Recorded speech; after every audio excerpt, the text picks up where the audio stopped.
All right, class is in session once again with Dr. Carr, the chairman of Africana Studies here at Howard, as well as, my personal professor, enlightening me. And I'm excited about today's framing question and conversation. Guns, or as we should say, what is a gun? And then I want to add, something to that just to say, my personal beliefs are guns were made for cowards. And that statement has gotten me in a lot of debates as of recently. But now that I have some literature to support, some of my concepts, I appreciate you for putting me up on Negroes with Guns. Yes. That's your homie. Yeah. Robert North Williams. Carolina. Yes. That story. And we're going to dig into even that concept of him and Monroe and all of that stuff where I went deep. And then the Charles E. Cobb Jr. book, that nonviolent stuff will get you killed, but I think the quote is really that nonviolent shit will get you killed. That was actually said to Dr. Martin Luther King, and we can even elaborate on that. But even those concepts, really just digging deep, and we'll dive right in of what's the importance of guns. Why do we love guns so much? And even going into like the ISIS papers where Frances Cress Welsing said that a lot of people are. She believed in, and I actually agree that the gun is the extension of the penis specifically for a white man. You know what I mean? The inferiority complexes that they felt like, they had the power within their guns. And, as a black man or, a melanated African descent, we always had that power. And I took it all the way back to that conversation, which I believe that if it wasn't for the Europeans with the guns, that they would have never been able to enslave Africans.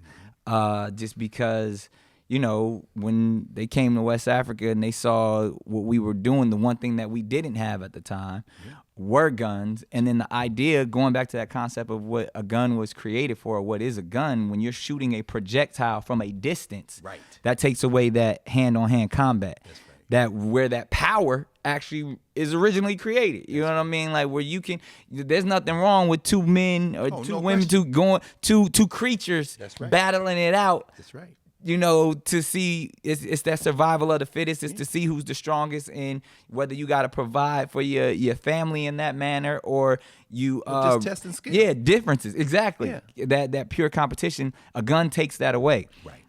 Immediately, and it gives the advantage to the person that I believe is the coward, because you don't have to go to the gym no more if your trigger fingers. No question. Like Chris Rock said, you can work on your pecs. I got these techs. These techs. He just gonna work this trigger finger. No question. Which I feel like it just takes away of the idea of what a man actually is. That's right. And I've gotten to a lot of debates because people take that statement that I say guns are were created for cowards. Then people say, well, how do you feel about, are you calling all of our men and women of service that protect our country, are we calling them cowards?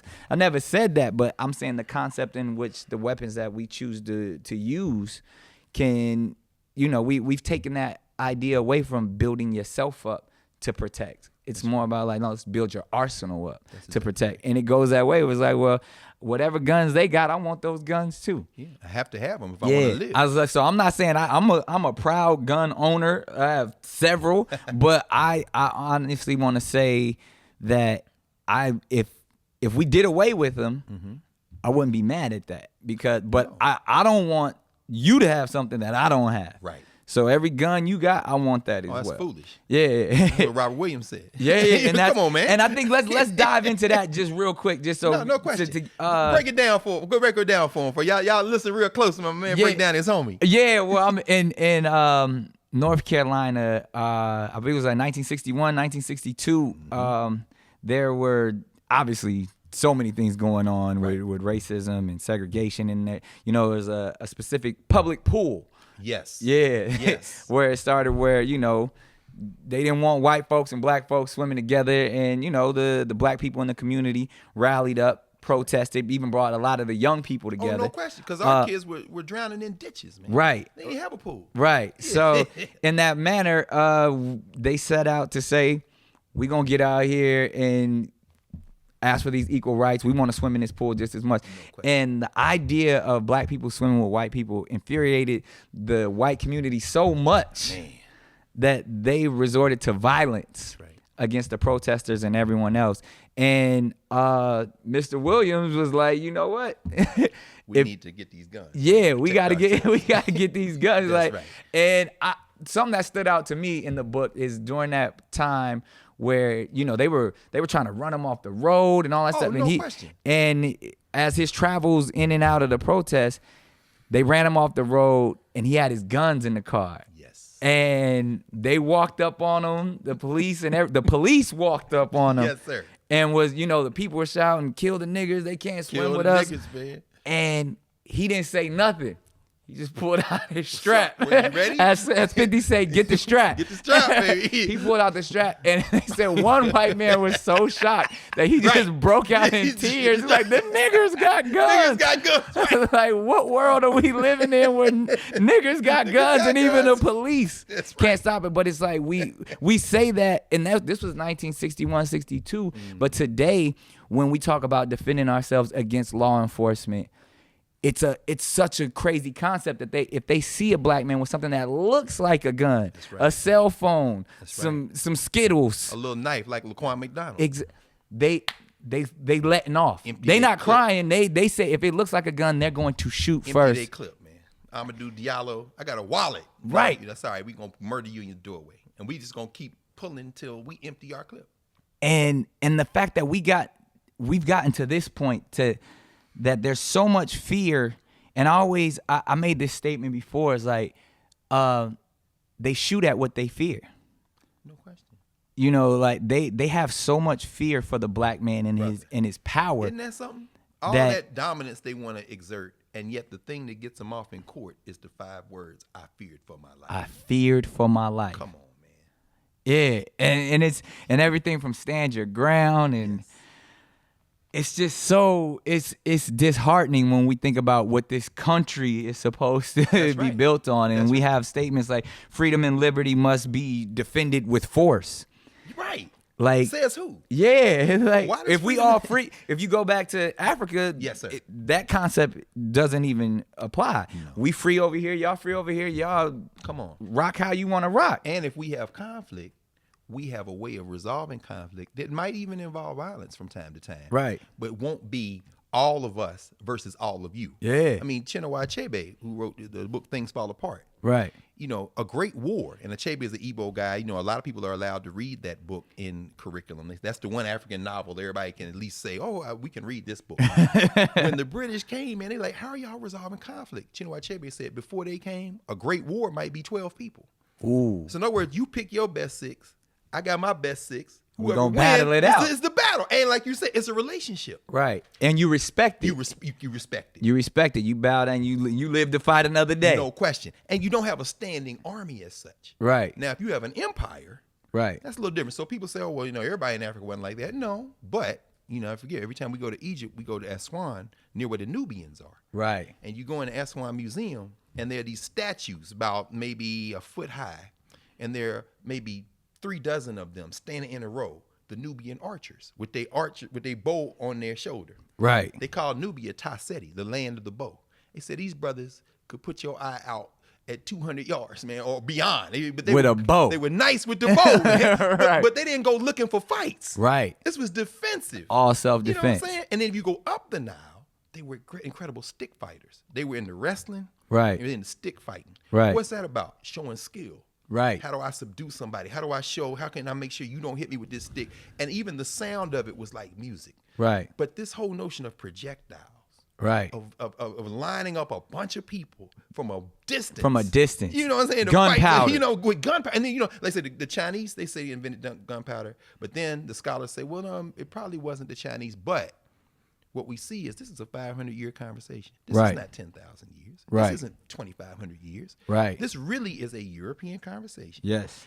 You see it coming out of Italy. You see it coming out of England. Right. You see the French using it against the English to end the 30 Years' War. Right. You see the Turks Right. lining up to beat up the people at Constantinople Yeah. with the cannons. And you realize, what are y'all doing? Yeah, what was that? I remember you made that statement when we were discussing this before about what was the name of the first machine the gun? Maxim gun. Yeah. Yes, and see, that's interesting because that early stuff was just like getting one off, getting Right. a cannon, and like I say, it's And from a fear. distance. Yeah, and yeah. fear. Yeah. I mean, you're not trying to show skill. Right. In fact, they get to skill maybe in the 1700s. That's when you start seeing them talking about ballistics. Right. Ballistics is really the study of how do I put this ball over there and destroy your whole village or your Right. castle from Right. this distance. They do it in technology. Yeah. Then the next stage, Right. they begin to perfect the technology of how to create cartridges, Right. how to load, how to get off multiple rounds. Then you see Yeah. Colt and them coming up. Assault. Assault, you know what I'm saying? Right. Right. So to the point that you're raising, in Yeah. Africa, by the time they come back into Africa,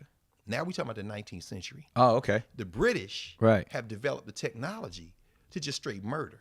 Right. So when they come in and fight the Ashantis in West Africa, where the Ashanti people are in Ghana now, Right. they got these guns that can repeat.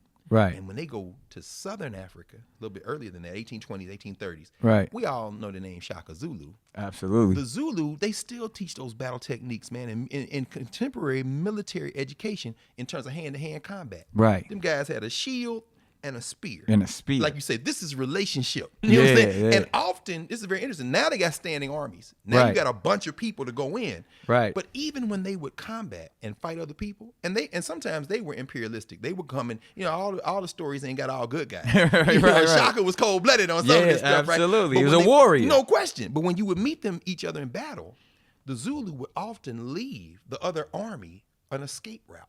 Right. So once it was clear they had won, they didn't go out to kill everybody. Yeah, we're gonna let you We're go. gonna let you go. Yeah. Now during slave trades, a little different. We've been talking about Barracoon. Sometimes Yeah. they send in the sisters. Right. We saw the Dora Milaje and Black Yeah. Panther. They're Yeah. based on the so-called Amazons of Dahomey. They will cut your head clean off. No question, bro. But it's a relationship. Right. The British show up. Right. The British are defeated in 1879 at a place called Ishalawana. Right. The Zulu overpower them. Right. It was one of the great defeats for the British military. But the British have this Maxim gun. Right. Like we were talking about. Yeah. It's a machine gun. One of now the they first. got exactly one of the first machine gun. You can just mow people down. And they had a little song they would sing. And the song went like this: whatever happens, we have got the Maxim gun, Right. and they have not. Right. So in other words, it's like, wait a minute. So you ain't no man. Yeah. You These can't cats- do that hand-to-hand Hand to combat. hand. And these cats gonna meet you on the battlefield. And the other thing, when a Zulu would take a life, you hear these Zulu warriors talk and you read the transcripts of what they said. If you took a life, you had to pray at that moment. Right. Because you just did something you can't replace. Right. War is a serious thing. A serious You've thing. taken a life. Right. For the British, particularly when they were dealing with non-whites Yeah. and the Africans, you're not killing human beings. This is like a game. Right. That really is the root of now we think about the desensitizing nature of violence. Yeah. You learn to kill other people because you've been shooting people on video On screens. video games. They're not people. Yeah, yeah. Yeah, so that's really where So that's why a kid can go into a school and shoot up everybody Come on, man. and not feel any type of remorse because he's been shooting and killing since he was 4 or 5 years old on a video game. To your question, Yeah. to your framing question, what is a gun? Right. A gun is like a book or these headphones. It's a piece of technology. Right. A gun represents that mentality. And what is the mentality? I'm going to impose myself on you. Right. I'm going to project my insecurities on you. Right. I'm going to get them out of my heart and put them on you. That's what a video, what Yeah. did Prince saying, Radical Man 2045, he said, school in the art of digital games. When the war broke out, they called your name. Right. In other words, the kid, you ain't got to show them. They sitting somewhere in Virginia and pressed a button and a drone destroyed an entire family at a wedding in Iran. Right. What just happened? And he's desensitized to it. I'm playing a video game. Yeah. And that and so then how does that then get to, because once we identify what a gun is, but then once we understand all the way back to Negroes with guns, and that did empower us, but then today we turn the guns on each other. And we all have our own arsenals and beliefs and the Second Amendment rights, but at what point did we get conditioned to think that we're our own enemies and that we need to turn these weapons that are dropped off in our hoods, you know, because we didn't bring the guns into this country, but they miraculously show up in the hands of these these kids. Where come from? Yeah, I don't know, but I got them. Yeah, and we turn them on each other. Yeah, you saying that if one side got them, yeah, I can't just Yeah. I need one too. Right. No, brother. And that, like, going back, like you said, if the concept initially in Africa was like, yo, we don't, it doesn't need to be all of us against each other in times of conflict. No. At what point do we see 13-year-olds killing other 13-year-olds and you know, other young kings killing other young kings in our communities? Yeah. That to me is like, that's the stuff when I go into Chicago or I go into, you know, South Central, Compton, Southeast, like all of these places, and I've paid for, you know, 9-year-olds funerals. You know what I mean? I've seen it at so close to where it's the desensitized mindset, but then at the same time, it's even more than the desensitized mindset. It's like they don't understand, or they've lost hope in who they are. Did they ever have hope? Right. Or was it exactly? Like, I think that's when I say they lost, I was like, there was a time where we had empowerment. Exactly. We you know, from that's the the Black Panther Party, or even, you know, with the NAACP at that's time. The thing I love, man. When we were reading this one here, Charlie Cobb's book, this nonviolent stuff will get you killed.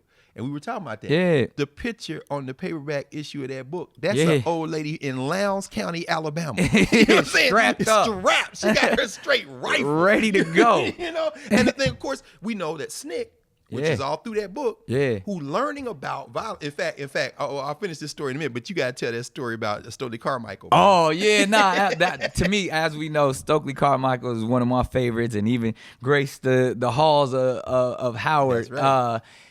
This brother, you know, when he was doing his Black Power movement, and that was the first time where we were like, yo, embrace it, forget this nonviolent stuff. That's right. You know, but he did it in such an intellectual way. But he told this story when he was helping an 80-year-old woman in the South vote for the first time. He's escorting her up to the ballots, and she says, hold on, and goes in her purse and pulls out a pistol and was like, hold this for me. I'm about to go vote. About to go vote. But it's just like, when you think about that, like, we've always had that mentality of protecting ourselves, especially in the South. No question. You know, so when it comes to the NAACP, SNCC, all of these places, this is it. As much as we've heard this tale of nonviolent, and even Martin Luther King, like, people didn't know Martin Luther King was strapped up, guns all through his house too. And they asked why he did. He said for self-defense.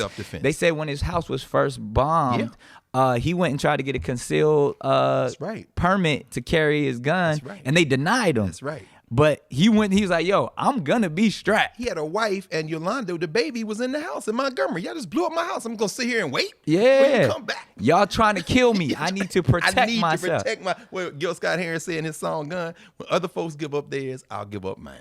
Bottom line. This is the bottom line. When y'all give up your guns, I give up my guns. No question. But so as you said, this is the genius, though, Nick, and this is how this study that we've been involved in, and all this reading you've been doing, all the conversation that I've been having with you and you've been having with me as we read through these books and had this conversation, it reveals that the story we've been told is not the truth. Right. There it is. So you say Stokely and all them cats was strapped. And that sister is in Lowndes County. SNCC goes to register people to vote. They see these Africans who are armed, for whom nonviolence is not an option. I'm not going to wait on you to kill me, like Robert Williams told the dude. He said, man, the white boy was like, the sheriff was like, look, man, I'm not going to let you kill a white man. Robert Williams was like, what makes him think that I'm going to let him live long enough to kill me? Yeah, I got the strap on you. Right? So the boy started crying. That is hilarious. Niggas got guns. Yeah, and you crying. Yeah. But you ain't shooting me. That's what you're not doing. Right. When they got to Alabama, they had spent all these years in Mississippi.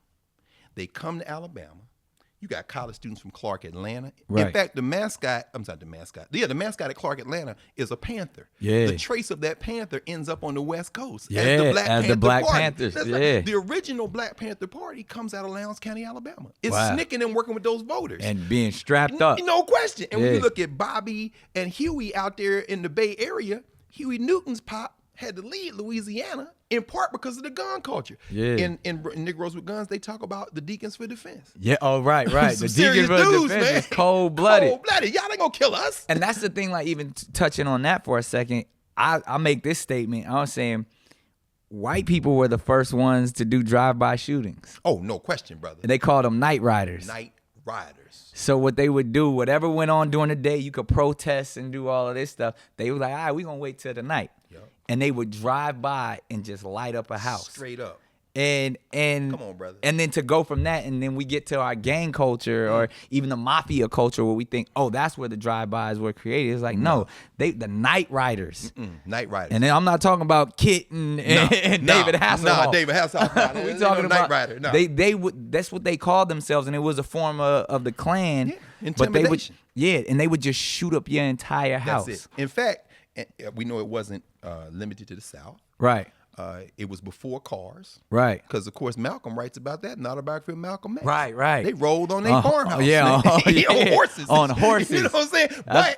But his pop met them on the porch. It was ready with for the him. strap. Like, what's up? Yeah. Everybody say, you ain't going to kill everybody in here. Robert Williams, again, when you ask, when you pay for the funeral of a 9-year-old boy, yeah, man, and you see a 13-year-old shooting, and then we read Negroes with Guns, right, and see these two little black boys, and the white girl decides she want to kiss one of them. Right. And then they want to put the black boys in reform school. Right. So like adults. Yeah. You know what I'm saying? Robert Williams is like, nah, it's really not going to go down. The kissing case, so to speak. You know, and he embarrassed the entire United States. That they can't have that. They can't have that. But then you bring up the NAACP. Right. Here you got the NAACP at the time.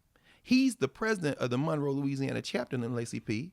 Because not Monroe, North Carolina. I'm sorry, but no disrespect. I know that's your people, right? But in Monroe, North Carolina, he's the president because everybody then quit the NAACP. Right. He said there was 6 of us. They made me the president. Then they quit. The rest of them quit. I'm the NAACP. I'm in the NAACP. Within a year, he had gotten 200 people or more, working class people. Now it's different. These are the people for whom guns are a way of life. Right. But now they're in the NAACP. That makes the leader of the NAACP nervous. Roy Wilkins is like, man, this dude, man, talking about guns. It makes Dr. King nervous. Yeah. At the 50th anniversary of the NAACP, they come with a resolution in the NAACP to ban Robert Williams from the NAACP. Why they banning him? Because they banning him because this man will not allow white people to just roll up on black women, right, other black people, and shoot them. Right. He's a veteran. Right. He got a bunch of veterans with him. Right. A lot of these cats with guns in the South were veterans. Had to be. The NAACP did 2 things. They put Robert Williams out. The same convention, they passed a resolution saying that self-defense is appropriate. Right. So wait a minute, hold on. So y'all gonna get at Robert Williams because he's defending himself. Now I started to say this because we talking about this in the context, right? Right. So when we start thinking about why we shoot each other now, and what's different now than then, a lot of it has to do with the fact that a lot of people watching this right now and listening to you talk and listening to us have this conversation, this is the first time they heard any of this. Right. Education. Right. We are now surrounded in a culture where a child comes out the womb, what Gil Scott Heron said in the same song, gun. Every channel that I stop on got a different kind of cop on. Ooh. In other words, in other words, it's bars. That's Gil, right the original right there. Chicago, by way of Memphis. Absolutely. You turn on TV, every time Law and Order pauses for commercial break, you hear sirens. Yeah. Even the music, you turn on Chicago PD, you hear the drum, doom, doom, doom, doom. It's staccato. So of course they looking for somewhere to aim that aggression. Yeah. And they're not getting it in school. Right. And they don't even know who to aim it at, but they got to aim it at somebody. But I think that's what y'all were really, in part, trying to get at in Chirac, which I thought was really an attempt to deal with that. Totally, and just like getting to that idea of like, yo, if you put these guns into anyone's hands, that aggression is gonna come out. Right. Because there's so much frustration within our own communities. And I think you touched on this at one point too, or saying like, I forgot where the quote came from. Like they asked like all this black on black violence, where did you guys learn that? And I think, and it was like, it's, we get it from our oppressors. We get it from you. Yeah. We get it from you because that's what you do. It's so funny. We were talking a minute ago when they went west in the United States. Right. Because gun culture in the United States is really built on mythology. Right. The first myth was they got to tame the Wild West. Right. So they got these 6-shooters and revolvers, and they got a Clint Eastwood mentality. And the cowboys are the heroes. The heroes. It's like, come on. they encounter Native Americans who are no strangers to combat. Right. But they too, like the Africans, like the Asians, it's gonna be personal. Yeah. I'm on my pony, I got my bow and arrow, or I got my tomahawk, we're gonna get it on, mix it up. Now here they coming across with all this guns and shooting. Coward stuff. You remember what was it? Schoolhouse Rock. Yeah. Remember was it Elbow Room? The Manifest Death Elbow Room. Got to get you. They got a scene in there where you see the white woman with her bonnet on, and the white man got a Bible, and then you see an arrow go through his through his hat, and then you see the covered wagon just keep going, and then they say, "But the West was meant to be." Right. It was a manifest destiny. God told us it's okay to shoot you. Yeah. So now they out there just murdering Indians. Right. And meanwhile, on the East Coast, you got a guy telling lies that wouldn't bust a grape in a fruit fight. Right. Cody, Buffalo Bill. Right. He on the East Coast with a big circus tent talking about, got all these Indians, that's how we kill. The myth is they are courageous. Right. The reality is two things. Not only are they cowards, as you said, most of the West had already been taken by the railroad companies, and all the stuff. Y'all ain't got to fight these people like that, right? But here we are in 2018, still watching westerns, man. And thinking that the Cowboys are here. Well, I watch a western, I root for the Indians. We used to do that too, brother. Like, right? You know what I'm saying? So no. I think that then young people growing up in that violence culture are constantly thinking about how to create their own identity. That's what young people do, are looking for, who am I in the world? Right. But if all you're getting fed is who you are is what you're not, right? I ain't no punk. Yeah. I ain't gonna get beat up. Right. Then you're constantly turning that aggression outward, and all you gotta do to finish the job is put a device in their hands, and it's done. So is that wrong in your opinion? I mean, like when we think about just the culture currently and how it influences our young people, like Lil Uzi Vert, his name is Uzi, Lil Pump, like all of these names, like guns in their names, and everybody want to rap about they 40 or they 30, and I'm seeing kids that are 16 years old with thousands of dollars in their pockets and guns in their hand, and people are following them, they're streaming them, and it's like I'm torn, you know what I mean, personally, as somebody who is always wanting to empower our community, but when placed in the wrong hands, that message can get so misconstrued and diluted. And like I feel like we should arm ourselves. Sure. But I don't want to see, my 15-year-old little brother walking around with, a 45 on him like that. That to me, I'm struggling with it. But again, if it goes back to the power and the messages that we put, it sounds real easy to be like, oh no, don't put down the gun and pick up the book. Nah, like a book ain't gonna help you in the hood. Well, unless it shows you who to aim at. Right. Because that's what these cats are doing, right? Right. No, exactly. We aiming at the wrong people. We aiming at each other. Come on, brother. And going back to this this police brutality and the horrible criminal justice system that was always designed to treat us like property. That's right. You know what I mean? Like our police system was to make sure your property does not get out of hand. That's right. To wrangle the cattle. That's right, brother. And now that the cattle got guns, they were scared for a minute, but now we turning the guns on each other. Mission accomplished. And one, again, going back, how did we get to that place? Because we were almost there.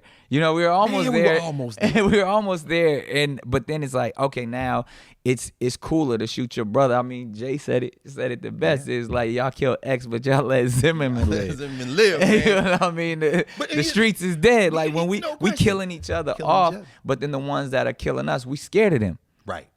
Oh, man. It's Biggie, man. Yeah. Now they parents, they even fucking scared of us. You know what I'm saying? Things done changed, brother. Yeah, like, going like Biggie, what'd he say? Like, I got 7 Mac 11s, about 838. Yep. 9, 10 Mac 10s. This shit'll never end. It is. But then again, in Players Anthem, he says, my mind's my 9, my 10. My pen's my Mac 10, right? Yeah. I mean, so we're not that far away. Right. Like what you're doing right now is like clearing out the brain cells. Right. Let's reset. Recondition these mindsets. Recondition it, brother. Because I mean, the gun needs to know where you're aiming it. Right. The gun ain't shot nobody. People say, oh no, guns don't kill people. People kill people. No, guns kill people. Yeah. Guns kill people because people want to project. Right. So when that question you ask, brother, That's the question. What is a gun? Right. If a gun is an extension of how we think, then the solution to gun violence is changing the way we think. It's just that simple. Simple as that. And that's you hard. make it so simple. No. And as hard as that, as we know. But I mean, think about, we were talking about this too, man. If we had a reading group and had a bunch of young brothers, and see, you came out of spaces where you see this thing every day. Right. And unlike a lot of people, like for example, when you were in Dallas, man, after those cops got killed. Yeah. Now let's be clear. Whatever was going through that brother's mind, and let's be clear about that too. Right. We think he shot those cops. We'll never know. Why? Because the police sent a bomb robot into a building and blew him up. Right. Guy never had a trial. Right. But I'm just saying. So we don't know what we didn't get what happened. A chance to analyze. Didn't have a chance to analyze. Right. But when you walk those streets, man, Yeah. with these young people who are looking for answers, you say, you know what? I'm gonna come back next week. I'm gonna bring about 100 copies of Negroes with Guns. I want y'all to read this, and then we're gonna sit around and have a conversation. Right. What does that do to somebody to realize, wait a minute, this guy was a veteran? Yeah. Right. He was honorably discharged? Yeah. Then he got guns and fought for his people? Yeah. With a bunch of other women and men? Right. And women too? Yeah. And he got a rifle from his grandmother? Yeah. So, wait a minute, then we need to talk. Yeah. What is a gun? Right. What is it? And then the only other thing I'll say about that, man, is in a conversation like that, what also emerges is that we don't have to live like this, man. Yeah. We don't have to. In fact, if you want to live, the answer to that is not killing yourself. Right. It's simple. I want to live. Do you want to live? Do you want to live? Right. Aim your gun, meaning your mind, Right. at the right target. And maybe like Robert Williams, you start a chapter of the National Rifle Association. Right. And then we're going to find out if they're serious about That's that what they say, the NRA, you know how to keep them quiet. Just let a whole bunch of black folks join. That's right. And I know Killer Mike took a lot of heat. Yeah. But let's be very clear. Robert Williams in the NAACP, that chapter in Monroe, North Carolina, also started a gun club that was registered with the National Rifle Association. Right. So before people just completely throw Killer Mike away, understand there's a I long... love what he said. Question. Yeah. And at the same time, I think without that mentality, Right. that's where we have the challenge. Because all we hear is that footnote. No question. We don't dig deep. We don't understand that we've had this mentality for the longest. That's right. And it wasn't American. It's interesting. Rap Brown said violence is American as cherry pie. As cherry pie. And then we look at the 1900, you got Teddy Roosevelt. Right. Teddy Roosevelt made a whole political career out of the illusion that he was this ultra-violent guy, but that was in service of being American. Right. Teddy Roosevelt shooting people. In fact, the one bear he said he wasn't going to kill because he was too old. That's where the name Teddy Bear comes from. Yeah, right. He said, oh, let that bear live. Teddy didn't kill the bear with his gun. Right? San Juan Hill, that was a lie in Puerto Rico. It was the brothers who went up there first. Right. The so-called Smoke Yankees. But now he comes and he takes pictures. He got a uniform he had made to go up San Juan Hill from Brooks Brothers. Wow. All this is an illusion. But the gun. And then he ties it to America. To be an American is to get out there and shoot and to conquer. In fact, Teddy Roosevelt said, you know what? If they burn New York City or one of these East Coast cities, that might give America the kind of heart to go out there and continue to expand. Wow. That's when he builds the Empire of Color. Yep. He becomes president in part because a president is killed by a gun. William McKinley. Right. Assassinated. Now, a lot of people don't know that it was a brother who tackled the assassin. Really? Yeah, a black man tried to. But anyway, the culture of America is gun culture. Right. But they tie it to patriotism. Oh yeah, I don't. So that's why. Well, you the understand. Second Amendment and all of that. Well, I'm saying that when we look at the Civil Rights Movement, these guys were veterans. Medgar Evers is a great example. Absolutely. We reading about him. Evers was a military veteran, an Army guy. He was over the NAACP there in Jackson, Mississippi. Medgar Evers never put his gun down. The coward that shot him in the back in his driveway. No question. So then these young people now, where did they learn it? It's what you raised. Amos Wilson wrote it in his book, Black on Black Violence, in service of white domination. Yeah. He said, where did y'all learn this violence? Teddy Roosevelt, George Washington. The oppressive. Yeah, Buffalo Bill. You stole our culture and then we adopted yours. Yeah, and then and you just keep switching out guns. You put guns in the air. Nicholas Baker's book, Human Smoke. What does that mean? In World War I, they took the guns off the ground and put them in the air, and the world has never been the same. Right. The gun may be the single most impactful invention of the last 500 years, brother. Yeah. Because if it weren't for the gun, like you said, we wouldn't be having this conversation in English. We would be at the crib. Exactly, for real. They would have took us. And even like what Andre 3000 says, like they got gats to blow out our backs from where they stay at. From where they stay at, no question. You in Virginia blowing up stuff in Afghanistan. Yeah. And then going home. Yeah. To watch a movie, a violent movie. Yeah. Or you blow somebody up and then go play Madden. Right. Madden is the gun. Right. What is a gun? Right. Madden is a gun. Right. You imposing your will. Football is a gun. You knocking somebody down to plant your flag in their end zone. Right. It's all about aggression. Wow. You never think about yourself. Those weren't our cultures, man. Even our cultures that were aggressive had a different way of resolving conflict, man. Right. There was a code. There was and let me ask you this, because man, you see these worlds up Right. close. There was a code. Is there still a code? I believe there is a code still with the OGs hold down the code. Interesting. You know what I mean? And, when we talk about gang violence, whether from Chicago to the West Coast, all over nowadays, but the guys, whether it's the Jeff Fords, whether it's the Larry Hoovers, like these guys started a code. It was to protect their community. And when I talk to, and I feel like a lot of the younger guys still respect the OGs, but I don't understand sometimes where we've lost that idea of like, yeah, we gonna hold down our own. I think we even discussed this. It's like going back to that tribal mentality is like, we gonna show you our force. Right. And we understand you got force, and there's a common respect. So whether it's the Bloods and the Crips, whether it's the GDs and the Vice Lords, whether whoever it is, there's a common respect that we won't cross your line, you won't cross our line. We here to protect ours, you protect yours. When did that change? But I feel like at some point when, whether it was the COINTELPRO, whether it was the brainwashing, whether it was this the ain't conspiracy theory. This is the reality. Yeah, brother. whether it was the drugs, the brainwashing No question. that came in, or it's like, okay, even with the Panthers, we saw that, they're protecting their community. They're giving kids breakfast in the morning and teaching them, and we got to stop this. Right. So what can we do? And that was their central program. The guns wasn't even about the guns. Yeah. They called it survival pending revolution. Right. We got to feed our people, health care for our people, education for our people. We got these guns because you coming over here. Yeah. You know what I'm saying? The other folks give up theirs, I give up mine. But I ain't going to stand here and let you roll on my elders, my children. So and then we turned it on each other. But I think you just introduced the key reason. There's external forces trying to prevent that.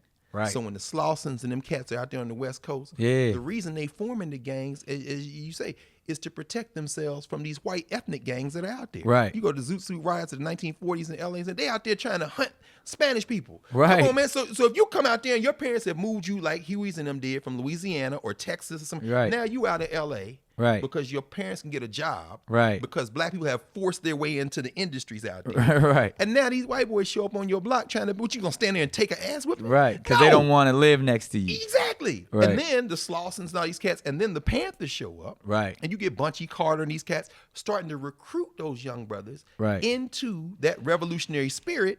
That's when the Rand Corporation, that's when the federal government, the FBI, we got to stop this. Yeah, we going to give them, but again, they put this sense of competition. And once they put the drugs in our community, they found the users, and they found the suppliers. There it is. And then that created the divide. There it is. And now we just wanted to make money off of each other. And now that he got a whole apartment full of money. I need some of that money. That's right. And so now then, all right, well, he coming to get my money. I got my strap. That I got, like you said, inexplicably just appeared in the neighborhood. Yeah. Right. I mean, and that's where, and there's the bridge young people walk across. Right. That's when they turn on YouTube and look at Freeway Ricky Ross. Yeah. That's when they look, well, how did this happen? Gary Webb wrote his book, Dark Alliance, Yeah. San Jose Mercury News. In other words, this ain't just us. Yeah. But now it's us. Yeah. Because the hip hop, what happened to hip hop? Right. I mean, you tell me, man, in terms of the history of hip hop. When I was, in my 20s, man, I'm in undergrad, we listening to Public Enemy. And it seemed like even the commercial artists, everybody had to have a conscious track on their album. Absolutely. I mean, even when you go to, it's funny because growing up and seeing what NWA represented, on the surface, you saw niggas with attitudes and guns and the gang violence of California. Yes. But if you listen to every single one of their Right. songs, it was conscious of that idea No of question. like whether it was fuck the police, whether it was express yourself, whether it was Express yourself. Yeah. That track was sampled for the 103rd Street Yeah, Band, yeah, man. yeah. In fact, the video. Remember Right. the little boy and the guy go whipping with the whip and the little Yeah, boy he picked up the rock. And then they bust out. Yeah. So it was always about man. self-empowerment, I think, at some point. And someone asked me in our previous class, like, hip hop today and how is it like, I feel like we've been over medicated because we were always talking about power, and it just reminds me of the same thing that they did with the Panthers. Like now it's like, it's cool to pop pills. It's cool to have the gun, but you turning it on yourself because there's this psychosis of that I'm not worthy enough, or my people aren't worthy enough. So therefore we turn the guns on each other. But because we're overly medicated, now it's like, it used to be about being the drug dealer. Now it's cool to be the drug user. My goodness. And to see that even with the power of the gun, it's like you said, Public Enemy, KRS-One, NWA, all of these people we were strapped. They was talking about having them, but it was for protecting in the strength that we actually had against the oppressor. Now it's like, for some reason, we don't even care about the oppressor no more. It's more about showing off to each other. I appreciate you saying that, man. And I appreciate you putting it where people can hear it. Yeah. Because they say for some reason, and yet you just walked us through the reason. Yeah. That external influence making us do that, man, and all the popular culture. And it did shift. Yeah. And now, of course, but it also, what you also emphasizing is, it's not that long ago. Yeah. And we're really tired isn't. of this, man. Yeah. I mean, again, I'm thinking about it because we did when Chirac came out on video. Right. We had a screening here, and we had the Chicago People's Union, Right. a Howard student organization, Yeah. led the talk back. Right. And of course, now that you hear it, they probably want to do it again. Yeah, absolutely. Because they came in like, we don't want our city to be known as Chirac. the Iraq exactly. of the United States. You know, but the interesting thing was, after they watched it, because a lot of them hadn't watched it. Right. After they watched it, they stayed there for like 2 hours, man. Right. And as the conversation got deeper and more layered, what emerged was, there's a way out of this, but the way out of this is not by not facing the fact that this is where we are. Right. And so that you can't cut corners. We have to understand this. We're gonna have to get at it. That's what Yeah. it is, brother. And there it is. I mean, to say that, I mean, I think that's a great place to close on, is like, we got to get at it. And forums like this, Yes. information like this, when you say Yes. what is a gun, it's like empowering yourself. Not to go back to the Biggie line, but my mind is my 9 and my pen is my Mac 10. brother. And There it is right there. yeah, And exactly. now they want you to do a curriculum. Right. You got to have a curriculum. So we giving you the ammunition right here. Exactly. You What know is what a gun? There it is right there. Right there. And It is right and there. I like, again, I don't want to sound so cliche and it's like put down the guns and pick up the books, but I think you should have both. No, keep your gun. Keep your gun. Keep your gun and read the book to know what to do with it. Yeah. That's what you hear. Exactly. You don't put your gun down. Because all of it's power. You know what I mean? All of it is power. And we come from a powerful people, and we are a powerful people. So it's being wise enough to know what to do with all this information, to know what to do with your arsenals, to know what to do with your body. Come on. You know what I mean? And to know what to do with your spirit. So I think that's what we're truly here to discuss. And if we can shift or change even just one mindset, you know what I mean, to go from to the ego and the machismo in having a gun. But if you have so much pride in this little 5-pound piece of steel that you have, think about all the pride you can have within yourself if you knew the power that within is so much greater than what you have in this external device. That's right. So I mean, I appreciate you once Professor again. Cannon. Come on, That Doc. class is doing it, baby. Let's get to it. Yes, sir. Y'all see the books, y'all see the curriculum, and No we're gonna doubt. keep going. It's a beautiful thing. I appreciate you once again. Appreciate you, brother. There it is. Cannon's class.